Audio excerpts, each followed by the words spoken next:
سب سے پہلا سوال جو ہے کہ اجتماعیت اور تنظیموں میں اختلاف اور اختلاف رائے کیوں ہوتا ہے، ذرا اس پر آپ وضاحت کریں۔ بسم اللہ الرحمن الرحیم۔ قرآن حکیم کا حکم ہے کہ وَشَاوِرْهُمْ فِي الْأَمْرِ، معاملات میں مشورہ کیجیے۔ تو عام طور پر معاملات کے اندر لوگوں کے درمیان میں مختلف قسم کے اپنے اپنے احساسات، اپنا اپنا ویژن اور اپنی اپنی سوچ اور فکر ہوا کرتی ہے، اور اس کے نتیجے میں انسانوں کے درمیان میں اختلاف کا ہونا بہت فطری بات ہے، بہت نیچرل بات ہے۔ اور جماعت اسلامی یا دنیا بھر کی تحریکات اسلامی کا تو یہ خاصہ ہے کہ وہ اظہار رائے کی آزادی کے قائل بھی ہیں، اور اس کے نتیجے میں اختلاف رائے ہونا فطری ہے۔ یہ اختلاف رائے تنظیم اور تحریک کے اندر ہوا کرتا ہے۔ جی جزاک اللہ۔ ہاں، آپ سے کچھ اور سوالات ہے، اس میں آپ تھوڑا سا تاریخ اسلام میں کچھ آپ مثالیں پیش کریں تاکہ تمام ممبران کو، ذمہ داران کو اس بات کو سمجھنے میں تھوڑی سی آسانی ہو۔ ہمیں کیسی مثالیں ملتی ہے تنقید بغرض اصلاح کی، اس میں اگر آپ وضاحت کریں تو بہتر ہوگا۔ ہمارے سامنے اسلامی تاریخ کی بہت ساری مثالیں ہیں کہ لوگوں نے تنقید کی، اور تنقید جن پر کی گئی انہوں نے اس تنقید کو سنا بھی، اور جس حد تک وہ تنقید صحیح تھی اس کو قبول بھی کیا، اس لحاظ سے تبدیلی بھی کی، اور انہوں نے ساتھ ساتھ اگر کوئی نامناسب قسم کی تجویز تھی، نامناسب قسم کی تنقید تھی، تو پھر اس کا جواب بسا اوقات نہیں بھی دیا، اور بسا اوقات اس کو اگنور کر کے خاموشی اختیار کی، بسا اوقات سخت اس کے اوپر ایکشن لینا پڑا۔ اور ان ساری چیزوں کی مثالیں ہمارے سامنے اسلامی تاریخ کے اندر موجود ہیں۔ مثلاً ایک صحابی حضرت ابو ذر غفاری رضی اللہ تعالیٰ عنہ کی مثال تاریخ میں ملتی۔ مزاجاً وہ کچھ سخت تھے، اور حضرت عمر فاروق رضی اللہ تعالیٰ عنہ کے اوپر شدید تنقید کیا کرتے تھے، یہاں تک کہتے تھے کہ حضرت عمر کا دور قرب قیامت کی نشانیوں کا دور ہے۔ حضرت عمر فاروق رضی اللہ تعالیٰ عنہ نے بالآخر ان کو شہر مدینہ سے باہر کر دیا تھا، اس لیے کہ یہ جو تنقید تھی وہ لیول سے بہت زیادہ آگے تنقید جا رہی تھی، اور بہت زیادہ ایکسٹریم سوچ تھی۔ اس وجہ سے حضرت عمر فاروق رضی اللہ تعالیٰ عنہ نے اس تنقید کے جواب میں ان کے اوپر باقاعدہ ایکشن بھی لیا۔ لیکن پھر ایسا بھی ہوا کہ حضرت عمر فاروق رضی اللہ تعالیٰ عنہ سے سوال کرنے والے نے سوال کیا تنقید کے انداز میں۔ ان کے وہ مشہور واقعہ ہے لباس کے بارے میں کہ آپ نے کیسے اتنے لمبے سائز کا کرتا بنا لیا، جبکہ مال غنیمت میں جو حصہ ملا تھا وہ حصہ تو اتنا نہیں تھا کہ اس میں آپ جیسی ہائٹ کے آدمی کا کرتا بن جائے۔ حضرت عمر کی ہائٹ بہت زیادہ تھی، اتنی زیادہ تھی کہ 1000 لوگوں کے درمیان میں بھی کھڑے ہوتے تو وہ پہچان لیے جاتے تھے۔ تو حضرت عمر فاروق رضی اللہ تعالیٰ عنہ نے اس تنقید کے اوپر کلیریفیکیشن دیا کہ میرے بیٹے نے اپنا حصہ مجھے دے دیا، دونوں کا حصہ ملا کر یہ کرتا بن گیا۔ تو وہ تنقید جو غلط فہمی کی بنیاد پر تھی، اس پر حضرت عمر فاروق رضی اللہ تعالیٰ عنہ نے کلیریفیکیشن دیا تاکہ اس کے نتیجے میں وہ غلط فہمی دور ہو جائے۔ اور جہاں پر تنقید کے بارے میں یہ محسوس ہوا کہ یہ تنقید زیادتی ہے، تو پھر اس تنقید پر حضرت عمر فاروق رضی اللہ تعالیٰ عنہ نے ایکشن بھی لیا۔ تو اس طریقے سے اسلامی تاریخ میں ہمارے سامنے دونوں قسم کی بھی مثالیں ملتی ہیں کہ تنقید کے نتیجے میں وضاحت بھی کی گئی، اور پھر تنقید کے نتیجے میں ایکشن بھی لیا گیا۔ ساتھ میں یہ مثال بھی ملتی ہے کہ تنقید کے نتیجے میں فیصلے کو تبدیل بھی کیا گیا۔ مثال کے طور پر حضرت عمر فاروق رضی اللہ تعالیٰ عنہ ایک موقع پر چاہتے تھے کہ ایک اہم جنگ کے لیے مدینے کے باہر نکلیں اور باہر نکل کر جا کر خود فوج کی کمانڈ کریں. تو اس موقع پر حضرت عمر فاروق رضی اللہ تعالیٰ عنہ نے اپنا فیصلہ لوگوں کے سامنے رکھا تو اس کے اوپر ایک اچھا خاصا ڈیبیٹ ہو گیا. حضرت عمر نے اجازت دی کھل کر اس کے اوپر لوگوں کو اظہار خیال کرنے کی، اور پھر اس کے بعد جب رائے اس قسم کی آئی کہ یہ مناسب نہیں ہوگا تو حضرت عمر فاروق رضی اللہ تعالیٰ عنہ نے اپنا فیصلہ بدل دیا، اور حضرت عمر فاروق رضی اللہ تعالیٰ عنہ نے باہر جا کر خود راس جنگ کی کمانڈ کرنے کے بجائے دوسرے صحابی کو کمانڈر ان چیف بنا کر بھجوا دیا. تو اس طریقے سے تنقید کے نتیجے میں یا یہ کہ اپنی رائے کے خلاف دوسری رائے آنے کے بعد حضرت عمر فاروق رضی اللہ تعالیٰ عنہ نے اپنے فیصلے کے اندر تبدیلی بھی پیدا کی. تو یہ تینوں قسم کی مثالیں ہمارے سامنے اسلامی تاریخ سے ملتی ہیں. جزاک اللہ. آپ نے تاریخ اسلام کو لے کر پورا پریکٹیکل تنقید کے پوائنٹ سے کیسا ہونا بتایا. اس میں تھوڑی سی ایک اور سوال ہے جس میں آپ کی وضاحت چاہوں گا کہ اختلاف رائے اور تنقید کی اہمیت تحریکوں کے کامیابی کے لیے، اس پر تھوڑی سی وضاحت ہے. اصل میں تنقید کے سلسلے میں کچھ چیزیں ہم کو سمجھنا چاہیے. پہلی چیز یہ کہ جماعت اسلامی اور دیگر تنظیموں کے اندر ایک بہت بڑا فرق یہ ہے کہ جماعت میں تنقید کی آزادی ہے. دوسری بہت ساری جماعتوں اور تنظیموں میں تنقید کی آزادی ہی نہیں ہے، بلکہ سوال کرنے کی ہی آزادی نہیں ہے. سوال کرنا ہی بعض سے جرم سمجھا جاتا ہے اور اس کے اوپر ایکشن لے لیا جاتا ہے. یہ پسندیدہ چیز نہیں ہے. عام طور پر ساری اسلامی تحریکات نے تنقید کی اجازت دی ہے اور اظہار رائے کی آزادی کو اسلام کے بنیادی حقوق میں سے ایک حق کے طور پر تسلیم کیا گیا ہے. سقراط کا ایک قول ہے کہ اچھے دماغ کے لوگ افکار اور خیالات پر تنقید کیا کرتے ہیں، جبکہ کمزور دماغ کے لوگ افراد پر تنقید کیا کرتے ہیں. تو افراد کے اوپر تنقید کرنا یہ اچھی چیز نہیں ہے. تنقید عام طور پر اپنے نقطۂ آغاز ہی سے تلخی کو جنم دیتی ہے، اور اگر یہ مسلسل یا پے در پہ ہونے لگے تو پھر حرارت کو بڑھاتی ہے اور مخالف کو رد عمل پر مجبور کیا کرتی ہے، جس کا نتیجہ یہ ہوتا ہے کہ دو پارٹیز کے درمیان میں جھگڑے کی شروعات ہوتی ہے اور ہوتے ہوتے یہ جارحانہ انداز بھی اختیار کر لیتی. لیکن اگر یہی تنقید تعمیری انداز میں کی جائے، کنسٹرکٹیو اپروچ کے ساتھ کی جائے، پازیٹیو انداز میں کی جائے، تو یہ تنقید اصلاح کا سبب بنتی ہے. اور بیجا اور بے محل جو تنقید ہوا کرتی ہے وہ بگاڑ کا سبب بنا کرتی ہے. لہذا ناقد کو چاہیے، تنقید کرنے والے کو چاہیے کہ تنقید کرتے ہوئے شخصیت کی کردار کشی نہ کرے، بلکہ شخصیت کو، ذات کو احترام دیتے ہوئے اس شخص کے فعل کی اصلاح کو پیش نظر رکھے کہ وہ جو غلطی ہوئی ہے اس کو جو کریکٹ کرنا ہے اس کے اوپر وہ تنقید کرے. تو اس کے نتیجے میں امکان ہے کہ پازیٹیو اس کے نتائج ملیں گے.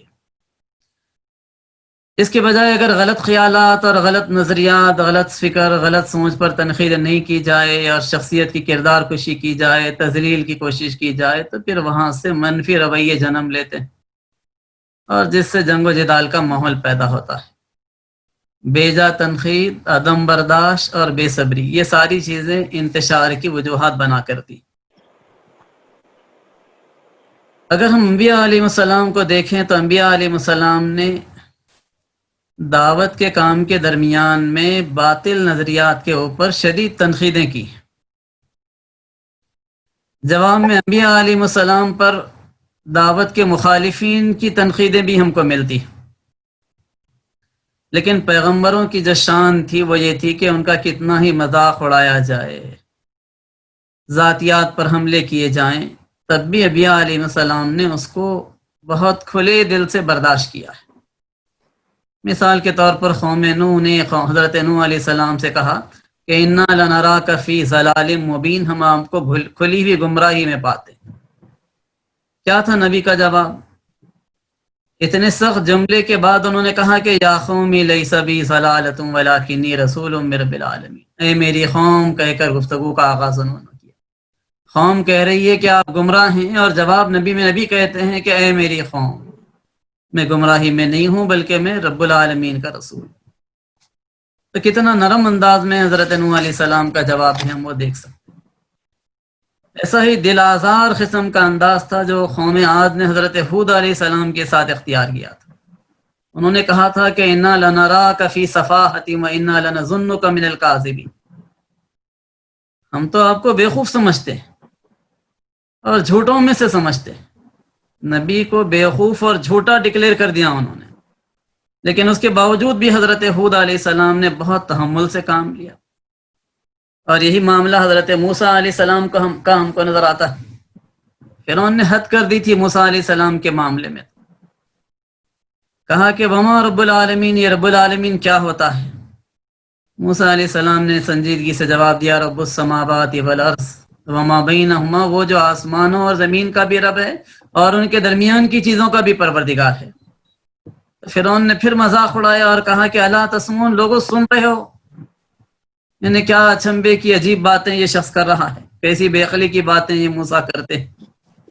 لیکن پھر بھی برا اثر نہیں لیا۔ موسیٰ علیہ السلام نے کہا کہ ربکم و رب آبائکم الاولین، وہ جو تمہارا بھی رب ہے تمہارے باپ دادا کا بھی رب ہے۔ تو فرعون نے جھلا کر کہا کہ لمجنون، یہ تو دیوانہ معلوم ہوتا ہے۔ اندازہ کیجئے کہ کیسی سخت قسم کی تنقیدیں تھیں، لیکن پھر بے پرواہ ہو کر موسیٰ علیہ السلام جواب دیتے ہیں رب المشرق والمغرب وما بینہما ان کنتم تعقلون، ہاں وہ جو مشرق کا بھی رب ہے مغرب کا بھی رب ہے اگر تم عقل رکھتے ہو۔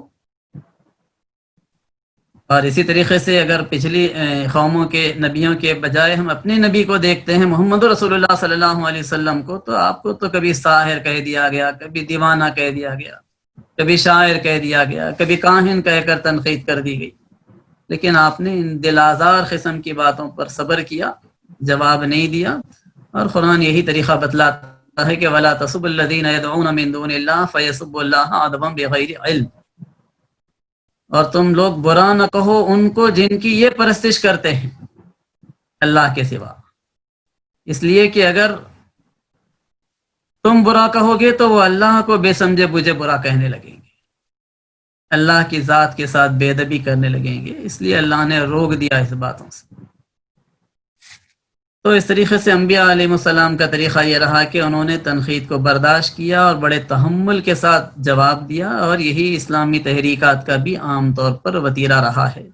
احکام القرآن کے مفسر جساس کہتے ہیں اہل حق کے لیے ضروری ہے کہ بیوقوفوں کو برا بھلا کہنے سے باز رہیں، جو رد عمل کے طور پر اللہ کو برا بھلا کہنے پر بہت جلد اتر آتے ہیں۔ تو اس طریقے سے مخالفین اگر جری ہو رہے ہوں تب بھی اسوہ نبی یہ ہے کہ انکار کے جواب میں، ان کے اس قسم کے رویوں کے جواب میں تحمل سے کام لے۔ ہاں اگر یہ بہت زیادہ بڑھ جائے تو پھر اس موقع پر نبی نے یہاں تک کہا کہ میں ان سے قتال کروں گا، یہاں تک کہ یا تو میری گردن لگ ہو جائے یا خدا اس دین کو نافذ کرے۔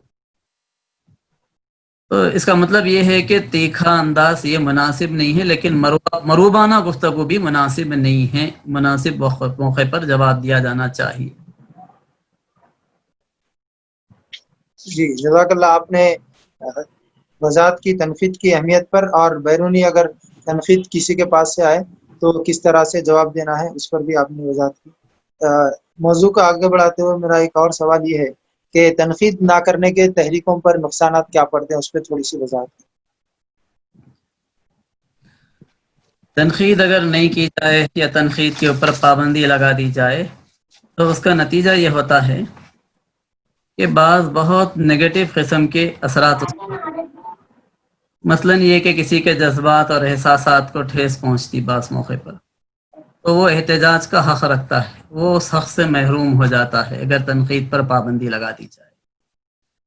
دوسرے کے بسا اوقات کسی کے اوپر ظلم اور زیادتی ہو جاتی ہے، مظلوم چاہتا ہے کہ اسے انصاف ملے، اور انصاف بسا اوقات آواز بلند کرنے کے نتیجے میں مل سکتا ہے اگر وہ آواز واقعی ظلم کے نتیجے میں بلند کی گئی ہے۔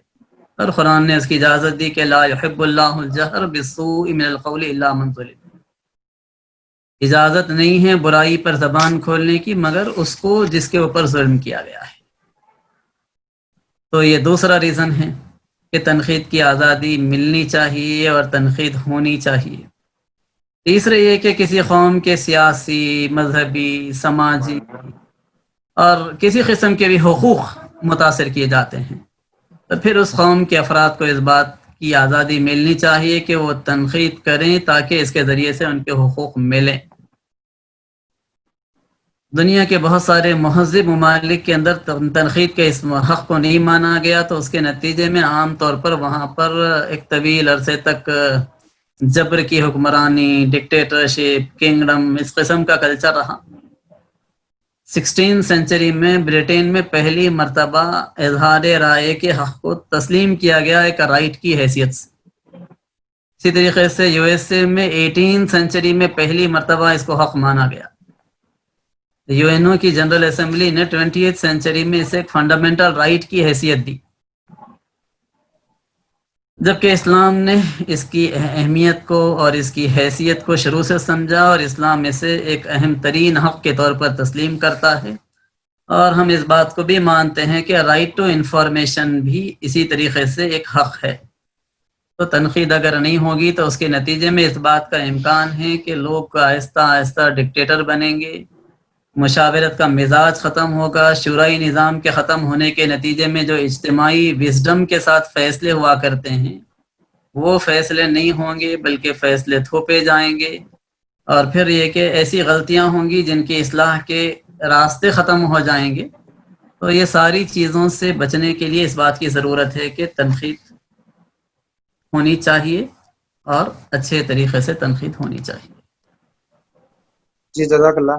اسی موضوع سے متعلق ایک اور سوال ہے کہ تحریکات کے لیے شخصیت پرستی کتنا کچھ اثر کرتی ہے اور اس سے کیا کیا نقصانات ہوتے ہیں، اس پہ تھوڑی سی وضاحت۔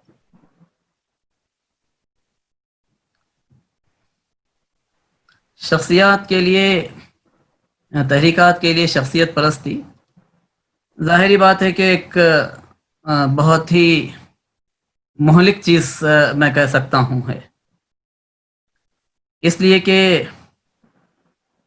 تحریکات جو چلتی ہیں وہ مقصد کے پیش نظر، مقصد اور نصب العین کو سامنے رکھ کر چلتی ہیں۔ مقصد اور نصب العین کے بجائے اگر شخصیت کے اطراف میں لوگ گھومنے لگیں تو اس کا فطری طور پر نتیجہ یہ ہوگا کہ لوگ کچھ لوگوں کی چاپلوسی کریں گے اور ان کی صحیح اور غلط ہر بات کو حق سمجھنے لگیں گے، ان کے نامناسب فیصلوں کی بھی تعریف کرنے لگیں گے، دیکھنے کی کوشش کرتے رہیں گے کہ کسی نہ کسی طریقے سے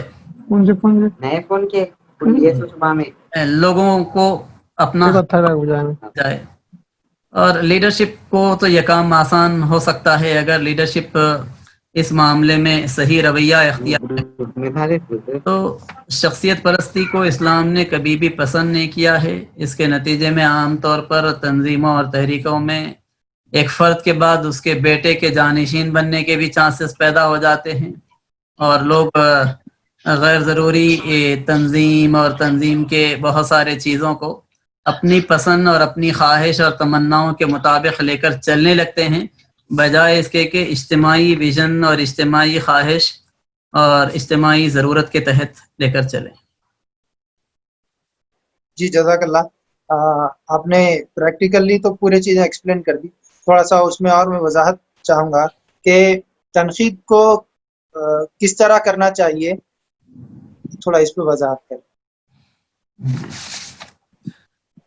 تنقید کے سلسلے میں بعض آداب کا خیال رکھنا چاہیے، اور یہ آداب کا اگر خیال نہیں کیا جائے تو اس کے نتیجے میں یہ تنقید نامناسب قسم کے امپیکٹ ڈالا کرتی ہے۔ مثال کے طور پر ایک سوچ یہ کہ ہر بات پہ احتساب کیا جائے، یہ اچھی سوچ نہیں ہے۔ دوسرے یہ کہ سچ کہنے میں کیا حرج ہے، لہذا کسی قسم کا کوئی بھی سچ کسی بھی جگہ پر آڈینس کو دیکھے بغیر، موقع محل دیکھے بغیر اگر کیا جائے تو یہ تنقید بھی نقصان کا سبب بن جاتی ہے۔ اسی لیے کسی دانا نے ایک موقع پر یہ بات کہی کہ اگر سچ کہنا ہے اسی طریقے سے کھلا کھلا تو تھوڑا اپنے بارے میں بھی کہہ کے دیکھو۔ دوسروں کے بارے میں سچ کہنے میں بے جگری بتانے کے بجائے اپنے بارے میں کھلم کھلا سچ کہو تو اس موقع پر انسان کو احساس ہوا کرتا ہے۔ تیسرے یہ تنقید کے دوران میں کبھی جھوٹ اور غلط بات کا سہارا نہیں لینا چاہیے۔ ایسی چیز جو دوسروں سے سنی سنائی ہے، جس کے بارے میں ہم نے تحقیق نہیں کی ہے، جس کے بارے میں ہم کو راست انفارمیشن نہیں ہے، کنفرم اطلاع نہیں ہے، لیکن اس کے باوجود بھی ہم اگر وہ کہہ رہے ہیں تو وہ صحیح نہیں۔ چوتھے یہ کہ بسا اوقات لوگ تنقید کرتے ہوئے حدود کا خیال نہیں کرتے۔ جماعت پوری خراب ہے، سوسائٹی پوری تباہ ہے، سسٹم ہی خراب ہے، ایسا کہنے کے بجائے ہم کو حضرت علی رضی اللہ تعالیٰ عنہ کے ایک قول پر غور کرنا چاہیے۔ انہوں نے کہا تھا کہ کسی شخص ساری شخصیت میں محض برا پہلو ہی نظر آتا ہے تو اس کی مثال ایک گندی مکھی کی سی ہے جو سارا جسم چھوڑ کر صرف زخم پر بیٹھتی، تو یہ رویہ نامناسب ہے۔ پانچویں یہ کہ ہم سمجھتے ہیں کہ دوسروں کی خرابیوں پر سے ہم پردہ فاش کر رہے ہیں، لیکن اصل میں بولنے والا اپنی شخصیت کو سامنے لایا کرتا ہے اگر وہ مناسب تنقید نہیں کرتا۔ پھر اس چیز کا بھی خیال رکھنا چاہیے کہ ہمارے الفاظ دوسروں کے لیے کس حد تک تکلیف دہ ثابت ہوتے ہیں، کسی کی سیلف ریسپیکٹ کو کس حد تک کس حد تک ٹھیس پہنچانے کا، نقصان پہنچانے کا سبب بن رہے۔ تو تنقید کرتے ہوئے دوسروں کی جہاں پردہ پوشی کا وقت آتا ہے تو وہاں پر مناسب پردہ پوشی کرنی چاہیے، اس لیے کہ اس سلسلے میں وعدہ یہ ہے کہ قیامت کے دن اللہ تمہاری پردہ پوشی کرے گا۔ تو تنقید کے کرتے ہوئے باڈی لینگویج کو بھی صحیح رکھنا چاہیے۔ بسا اوقات انسان اچھے الفاظ کا استعمال کرے لیکن باڈی لینگویج اچھی نہیں ہو تو اس کے نتیجے میں بھی خراب اثرات اس کے پڑ جایا کرتے ہیں۔ بسا اوقات باڈی لینگویج اچھی ہوتی ہے، الفاظ کا سلیکشن نامناسب ہوتا، فرد کہنا نہیں چاہتا بہت سخت، لیکن الفاظ کا صحیح سلیکشن نہیں ہونے کے نتیجے میں بھی وہ باتیں زبان سے نکل جاتی ہیں جو دوسروں کے جذبات کو ٹھیس پہنچانے کا سبب بن جاتی ہے۔ یہ ذہن میں رہنا چاہیے کہ تنقید کی آزادی وہاں ختم ہو جاتی ہے جہاں دوسروں کا نقصان شروع ہو جاتا ہے۔ تو اس چیز کا خیال رکھتے ہوئے ہم کو تنقید کرنی چاہیے۔ جزاک اللہ خیر۔ آپ نے تنقید کس طرح کرنا چاہیے اور اخلاق کے حدود میں کس طرح رہنا چاہیے اور بیجا تنقید سے بچنا چاہیے اور آزادی رائے کا کس طرح استعمال کرنا، اس پہ پوری وضاحت کی ہے۔ آڈینس سے میں چاہوں گا کہ اگر آپ کے کچھ سوالات ہیں تو ایک 2-4 منٹ میں سوال کریں اور انشاءاللہ اس پروگرام کو 9:45 پر اس انٹرویو کو کنکلوڈ کیا جائے۔ السلام علیکم ورحمۃ اللہ۔ وعلیکم السلام۔ جی یہ کوشچن تھا، آپ اسٹارٹنگ میں تنقید کرنے والوں کے 2 اقسام بتائے تھے، تو کیا آپ ایک بار ریپیٹ کر سکتے ہیں؟ میں نے اصل میں 3 الگ الگ تنقیدوں کا تذکرہ کیا تھا جو حضرت عمر فاروق پر کی گئی تھی، وہ پوچھ رہے ہیں؟ نہیں، 2 تنقید کرنے والوں کے 2 اقسام بتائے تھے کہ آپ کچھ پاگل افراد تنقید، کچھ 2 وقت اقسام بتائے تھے آپ۔ اچھا، میں نے بات کا ایک کوٹیشن آپ کے سامنے سنایا تھا، آپ وہ پوچھ رہے ہیں۔ اچھے دماغ کے لوگ خیالات پر، نظریات پر تنقید کرتے ہیں، جبکہ کمزور دماغ کے لوگ افراد پر تنقید کیا کرتے ہیں۔ ٹھیک ہے، جزاک اللہ۔ اور کسی ساتھی کو کچھ سوالات ہے تو سوال کریے تنقید اور اختلاف رائے کے متعلق، اگر کچھ ڈاؤٹس ہے تو ابھی کلیئر کریے۔ السلام علیکم۔ وعلیکم السلام۔ اسی سے ریلیٹڈ ایک سوال یہ تھا کہ ابھی انس جو آپ سے سوال پوچھے تھے، ہم دیکھتے ہیں کہ یہی چیز جو ہے کہیں پہ چھوٹے لیول پہ یا پھر کبھی بڑے لیول پہ بھی جو ہے دیکھا جاتا ہے۔ تو اس کو کس طریقے سے ایڈریس کرنا؟ آپ جو بات بولے تھے کہ آئیڈیاز کی بنیاد پر تنقید کی جائے تو بہتر ہے، نہ کہ اس کے کہ انڈیویجولس پہ کی جائے. تو ہم کئی بار نوٹس کرتے یہ چیز ہر لیول پہ. جی جی، دیکھیے تنقید کے جو اصول ہیں ان کے بارے میں ایک مفکر کا یہ کہنا ہے کہ تنقید کے اصولوں پر عمل ایسے کرنا چاہیے جیسے کسی فرض پر عمل کیا جاتا ہے، تو اس کے نتیجے میں یہ تنقید صحیح ہوتی ہے. مثلا نبی اکرم صلی اللہ علیہ وسلم نے کبھی اپنی پوری زندگی میں کسی دشمن کو گالی نہیں دی. کسی تنقید کرنے والے پر اللہ کے رسول صلی اللہ علیہ وسلم کا ریاکشن ایسے نہیں رہا، یا خود اللہ کے رسول نے جب بھی تنقید کی ان کے مشرکانہ عقائد اور نظریات اور افکار، باپ دادا کی اندھی تقلید، ان کے اوپر شدید تنقید کی نبی نے. دوسرے کہ تنقید کے درمیان میں اختلاف کبھی غلط ہو جائے ہمارا اور اس کے بعد ہم کو احساس ہو تو وہاں پر ہم کو رجوع کرنا چاہیے، اس لیے کہ ہمارا مسئلہ فرد سے نہیں ہے. ہمارا مسئلہ یہ ہے کہ ہم چاہتے ہیں کہ جو غلطی ہو رہی ہے غلطی کی اصلاح ہو جائے. فرد سے اگر مسئلہ ہوگا تو اس کے نتیجے میں فرد کے اوپر ہم الجھ جائیں گے، نظریے اور فکر کو چھوڑ دیں گے. کسی طریقے سے اس فرد کو نیچا دکھانا ہے، یہ ٹارگٹ نہیں بن جانا چاہیے. اور معلوم ہو کہ اختلاف کے درمیان میں ہم غلطی پر ہیں تو رجوع کرنے میں ہم کو فراخی کا مظاہرہ کرنا چاہیے. تیسرے یہ کہ انٹیلیجنسی اور ذہانت کا پیمانہ تنقید کرنا نہیں بننا چاہیے. بسا اوقات لوگ دیکھتے ہیں کہ واہ کیا اچھے لیول کی یہ تنقید کرتے ہیں، بڑے انٹیلیجنٹ. لوگ اچھی تنقید کو، سخت انداز میں کی جانے والی تنقید کو بہت مستحسن نظر سے دیکھا کرتے ہیں. یہ اچھی چیز نہیں ہے.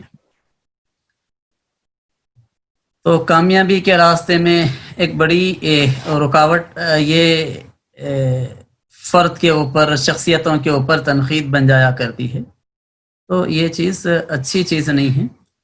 اس کے بجائے ہم کو آئیڈیالوجی ہے، اپروچ ہے، طریقہ کار ہے، لوگوں کے پالیسیز ہیں، اسٹریٹجیز ہیں، ان میں جو غلطیاں ہیں ان غلطیوں کو واضح کرنا چاہیے.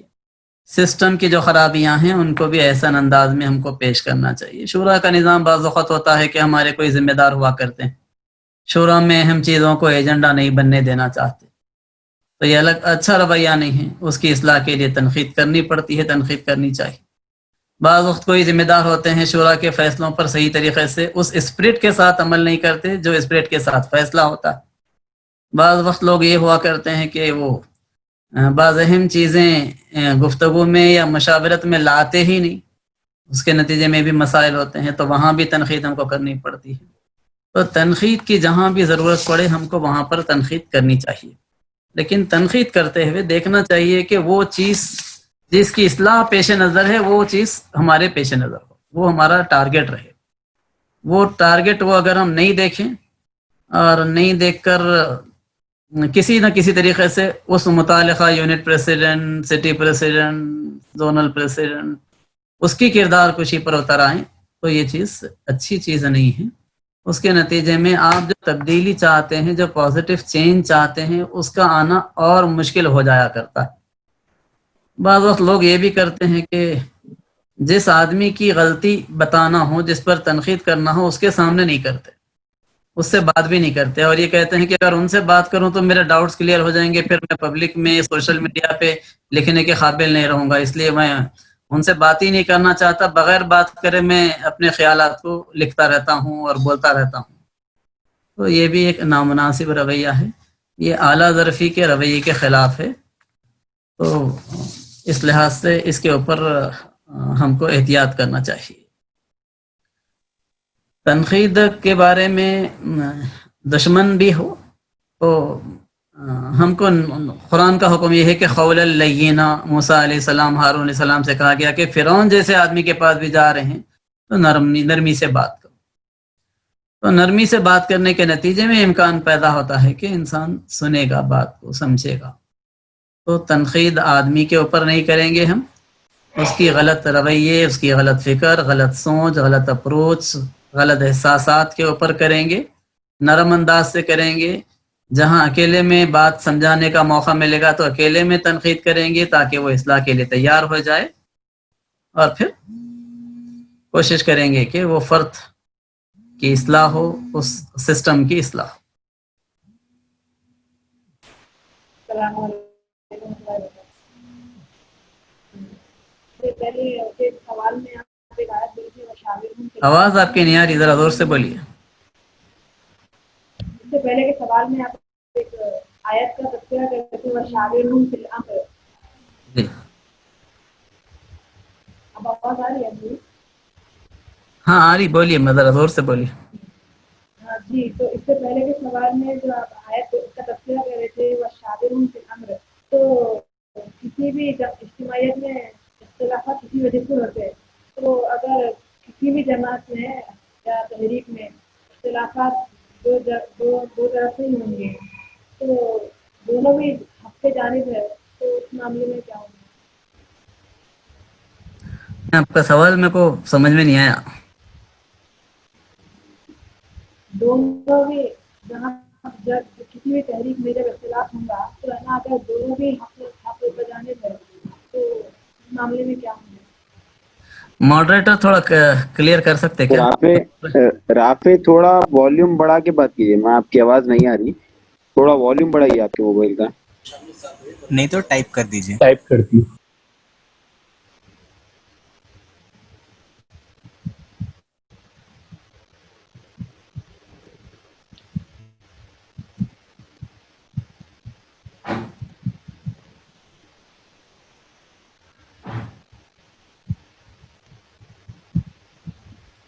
رافع کے ٹائپ کرنے تک آپ لوگ اپنا سوال کر سکتے۔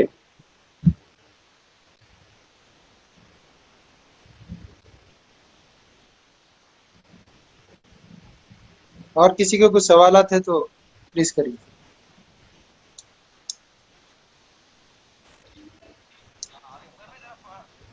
اس میں ایک چیز آپ بتائے تھے کہ اجتماعیت، ویژن اور اس کی ضرورت کا ذکر آیا تھا بیچ میں، تو ایسا کبھی ہم کو محسوس ہوتا ہے کہ جو اجتماعیت ایز اے ہول یا پھر ہم اگر تحریک کو لیں گے تو اس کے ویژن اور ضرورت ایک ہے، لیکن پھر آپ دیکھتے کہ کچھ میں صرف یہ تنظیم کے پرسپیکٹو میں نے وہ ایز اے ہول تحریک کی بات کروں تو اجتماعی ویژن میں ہم کچھ فرق محسوس کرتے، تو پھر ہم اس کو کلیئر کرنے کی کوشش کرتے، لیکن پھر ایسا محسوس ہوتا کہ وہ چیز جو ہے کلیئر نہیں ہو رہی، تو اس کو کس طریقے سے ہینڈل کیا جائے؟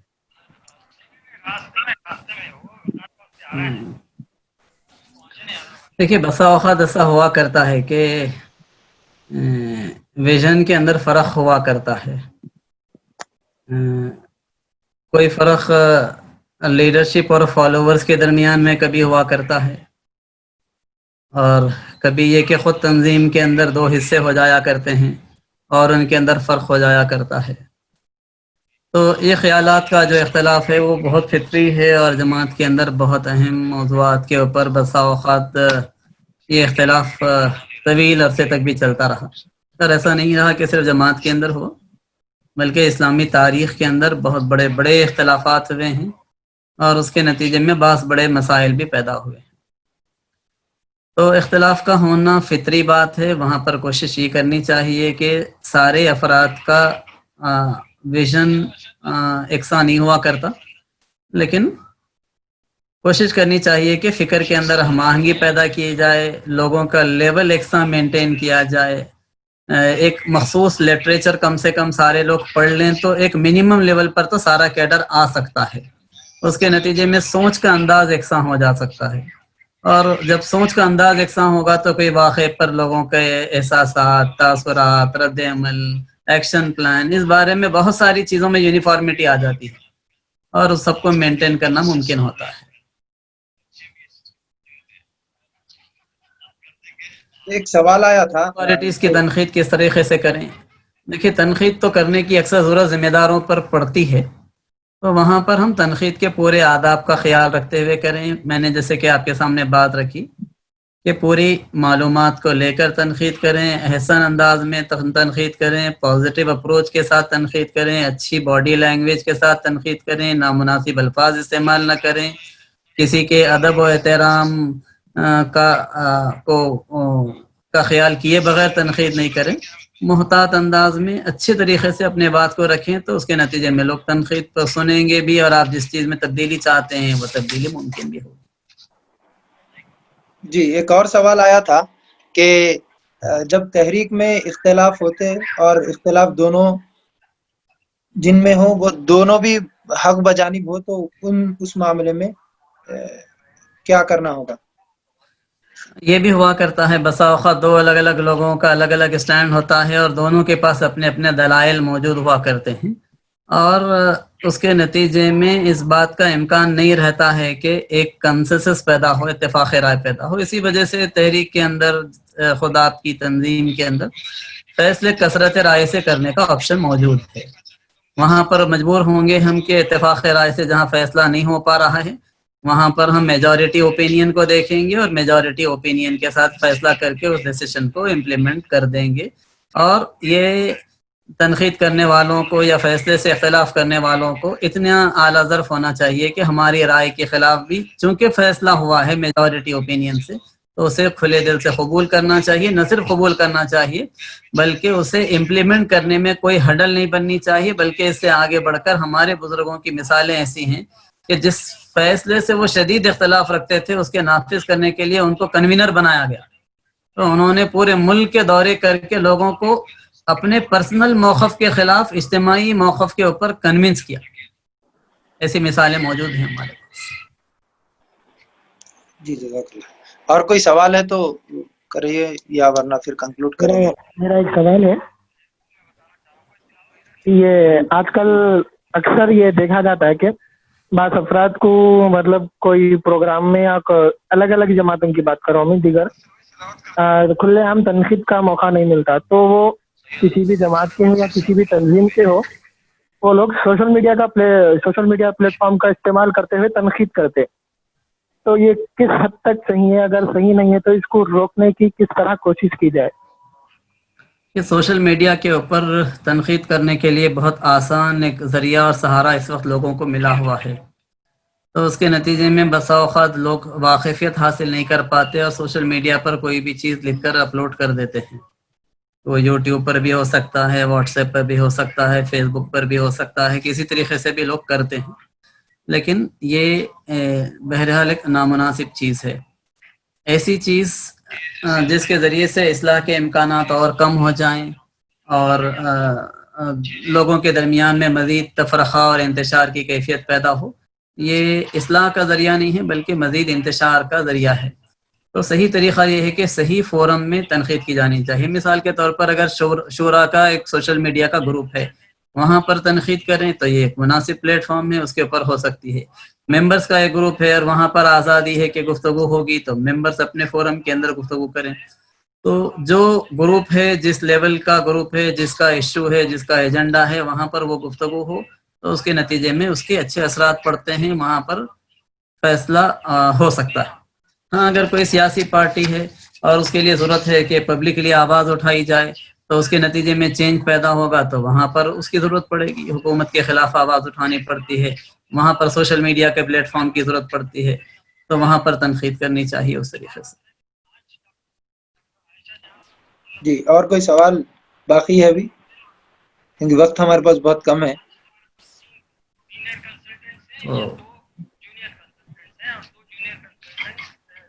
اگر کسی ساتھی کو بھی سوال کرنا ہے تو ابھی کریے، وقت کنکلوڈ کر لیں گے۔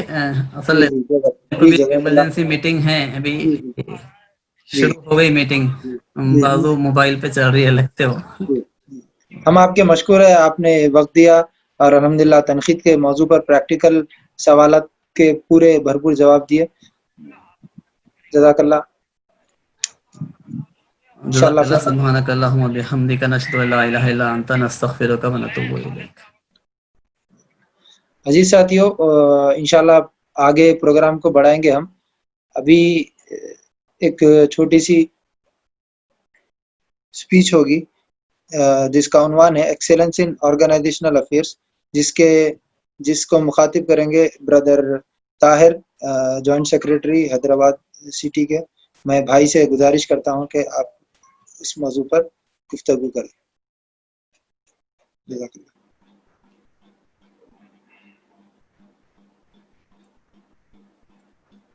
اسکرین دکھائی دے رہی ہے آپ لوگوں کو؟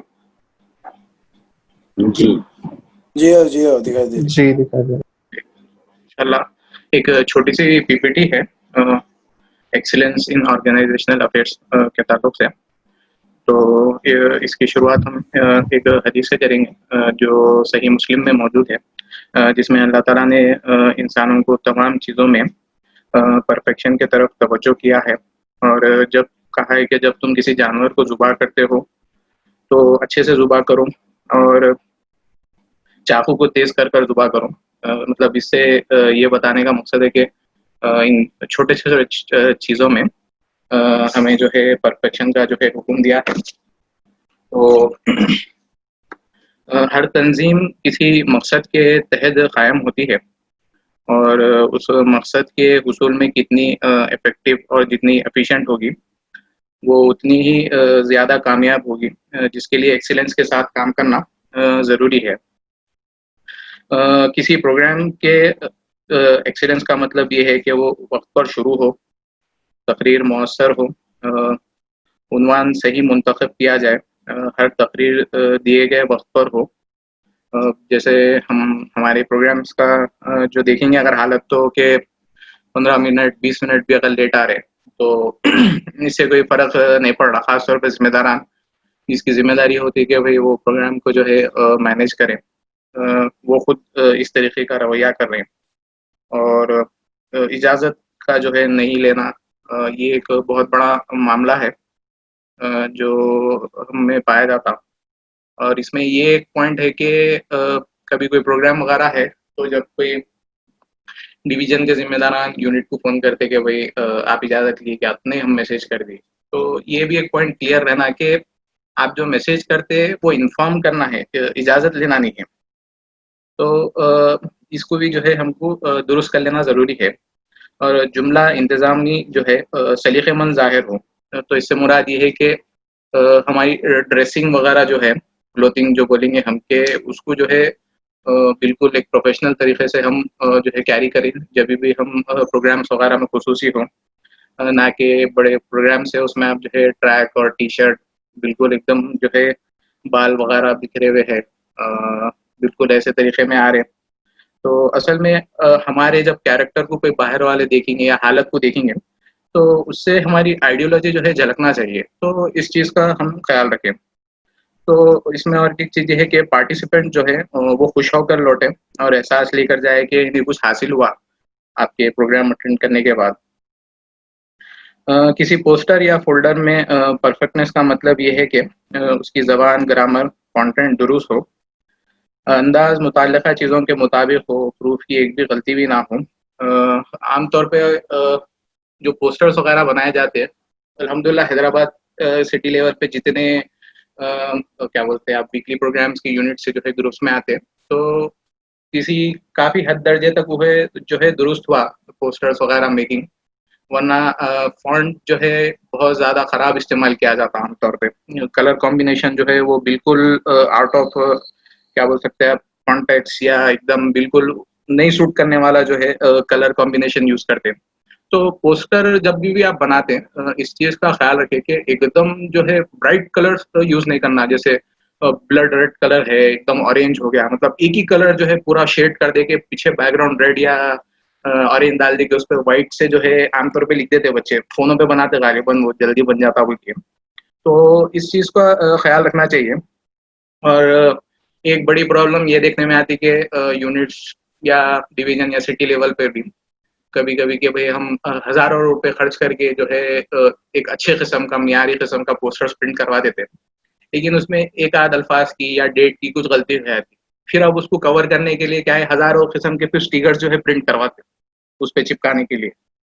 تو ان چیزوں کو جو ہے تھوڑا سا ہم اینالائز کرنا ضروری ہے، احتیاط کرنا ضروری ہے۔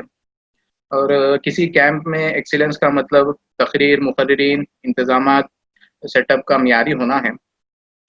ایک واقعہ مجھے یاد آتا کہ آج سے 2-3 سال پہلے کون سے ڈویژن کا کیمپ تھا یاد نہیں ہے، تو ایک بچہ جو ہے گھر کو لوٹ رہا تھا وہاں سے، مطلب بالکل پہلے دن دوسرے دن، تو بچے جو ہے گیٹ پہ روک دیے تھے، ان کے والد صاحب لینے آئے تھے غالباً۔ تو بچے جب پوچھے کہ بھائی اب جانے کی کیا وجہ ہے، تو محض وہ بچہ یہ وجہ بتایا کہ ٹوائلٹ کی صفائی نہیں ہے آپ کے پاس، اور رات میں جو ہے سونے کا مطلب کوئی انتظام نہیں ہے، بچوں کو مطلب یہ جگہ بتا دیے کہ یہاں آپ جو ہے اپنا انتظام کر لیجیے، فلاں کر لیجیے۔ صرف یہ محض وہ ریزن کی وجہ سے ویسے 2 بچے لوٹ گئے تھے۔ تو مطلب یہ ایک دم چھوٹے سے چیزیں ہیں، باریک چیزیں ہیں جس کو جو ہے زیادہ وقت نہیں لگتا، مگر یہ جو ہے لوگوں پر کافی اثر کرتی ہے۔ اور کیمپ میں ایک بہت بڑا آپ ظلم بولیے یا ہماری کوتاہی بولیے، ہم فالو اپ کبھی بھی نہیں کرتے اس کو۔ شاید ہی چند یونٹ ہیں جو کیمپ کے بعد جو ہے فالو اپ کرتے ہیں۔ اگر آپ دیکھیں گے ہر یونٹ سے تقریباً آلموسٹ جو ہے 30 بچے منیمم 30 بچے تو اٹینڈ کرتے کیمپ۔ تو کتنے یونٹس ایسے ہیں، خود انالائز کریے اپنے آپ میں، کتنے یو پیز ایسے ہیں کہ کیمپ کے ہونے کے بعد کتنے ان سے ملاقات کرے ہیں۔ خالی ابھی یہ دیکھنے میں آ رہا ہے کہ بس ایک واٹس ایپ گروپ بنا دیتے ہیں ان کا، اور کئی بچوں کے پاس تو فون بھی نہیں ہوتے، پیرنٹس کے نمبر ہوتے، تو ان کو اطلاع بھی نہیں پہنچتی کہ کیا ایکٹیویٹیز چل رہی کیا ہے۔ تو فالو اپ کی جو ہے بالکل کمی کر دیتے ہم لوگ اس میں جو ہے۔ اگر کیمپ ایک اچھا موقع ہے مطلب افراد کو جوڑنے کا، چونکہ ہم جو ہے ریسٹرکٹ کر دیے کئی ایج لمٹ کو، ہم ایسی ایج لمٹ کو بلا رہے کہ جس سے ہم وہ ڈائریکٹ جو ہے ہمارے اندر شامل ہو گئے، انٹر اور +10+ جس کی لمٹ ہے۔ تو وہ فالو اپ کو جو ہے ہمارے کو اسٹرانگ کرنا ضروری ہے۔ اور کسی یونٹ کے ایکسیلنس کا مطلب یہ ہے کہ وہ سال بھر کی کارکردگی کے نتائج میں زیادہ سے زیادہ لوگوں کو متاثر کریں اور اپنے مقصد کے سمت زیادہ پیش رفت کر سکے۔ تو یونٹ جو ہے اپنے سال کا جو کیلنڈر بناتے، کئی یونٹ تو ایسے ہوتے جو مطلب ایئرلی پلان کر دیں گے سال میں، جنوری میں غالباً سب کے پاس ایئرلی پلانس ہو جاتے، تو جو ہے وہ اگلے جنوری میں کھلتا ہو، سال بھر اس کو جو ہے کھول کے نہیں دیکھتے کہ بھئی کچھ خصوصی ایکٹیویٹی آئی، تنظیمی نشست آئی، تو اس میں بھی کھول کے نہیں دیکھتے، کبھی کوئی یاد دلا دیے، دیکھ لیے کوئی ایکٹیویٹی ہے، تو بالکل اس کو جو ہے لائٹ انداز میں چلا رہے کئی، تو یہ بالکل درست نہیں ہے۔ آپ مطلب ایک مقصد کو لے کے اٹھے ہوئے ہیں، تو اگر اس کو اس طریقے سے آپ مطلب ریچ کرنے کی کوشش کریں گے تو شاید ہی آپ اس کو ریچ ہوں گے۔ تو اس چیز کا جو ہے خیال رکھنا ضروری ہے۔ ایکسیلنس کا تعلق آپ کے گول سے ہے، مقصد سے ہٹ کر اس کو سمجھا نہیں جا سکتا۔ اگر آپ جاننا چاہتے ہیں کہ کوئی چیز یا کام میں کوالٹی ہے یا نہیں، تو اس کے کچھ پیرامیٹرز ہوں گے جانچنے کے لیے، جو ہمیں ہر پروگرام سے پہلے کہ بھئی کچھ پیرامیٹرز ہمارے کو جو ہے سیٹ کرنا ضروری ہے کہ متعلقہ کام یا خدمت کس مقصد کے تحت ہم کریں گے، یہ جو ہے سیٹ کرنا ضروری ہے۔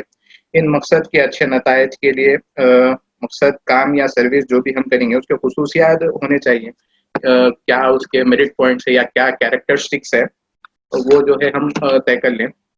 دیکھیے کہ متعلقہ کام یا جو سروس آپ دے رہے ہیں اس میں خصوصیات سیٹ کیے گئے ہیں، وہ کس درجے میں موجود ہے، مطلب اس کے لیولز کیا ہیں۔ تو ہائی پیرامیٹرز جو ہے، ہائی کیریکٹرسٹکس جو ہے آپ سیٹ کریے۔ تو کچھ خصوصیات ہیں کہ پروگرام کس طریقے سے ہے، کہ پروگرام جو ہونا چاہیے کہ وہ دلچسپ ہونا چاہیے، مؤثر ہونا چاہیے، معلوماتی بھی ہونا چاہیے، ساتھ ہی ساتھ جو ہے وہ آپ کے جذبات کو تحریک دینے والا ہونا چاہیے، نہ کہ جو ہم جو ویکلی پروگرامز ہوتے ہیں ہمارے، ایک عام طور پہ ایک یہ دیکھنے کو ملتا ہے کہ بھائی غالباً کبھی کیا ہوتا ہے کوئی اسپیکر جو ہے لاسٹ مومنٹ پہ ہاتھ دے دیتے ہیں کہ نہیں آ سک رہے ہیں، تو ہم وہاں پہ جو ہے کچھ یونٹ میں یو پی صاحب ہی کیوں نہ ہو یا پروگرام آرگنائزر ہی کیوں نہ ہو، وہ بیک اپ ٹاپکس کچھ جو ہے اسٹڈی کر کے رکھیں کہ مطلب وقت ضرورت وہ جو ہے فوراً اس کو استعمال کر سکے، اور اس میں جو ہے جو افراد آئے وہاں پہ ان کا وقت ضائع نہ ہو۔ تو غالباً ہم کیا کرتے ہیں، کچھ قرآن کھول کے اسٹڈی سرکل وغیرہ کر لیتے، تو یہ جو ہے درست نہیں ہے۔ اور سب سے ایک جو وہ کچھ بولیں گے کہ آپ کوتاہی ہوتی، یہ ICA میں دیکھنے کے لیے ملتی ہے کہ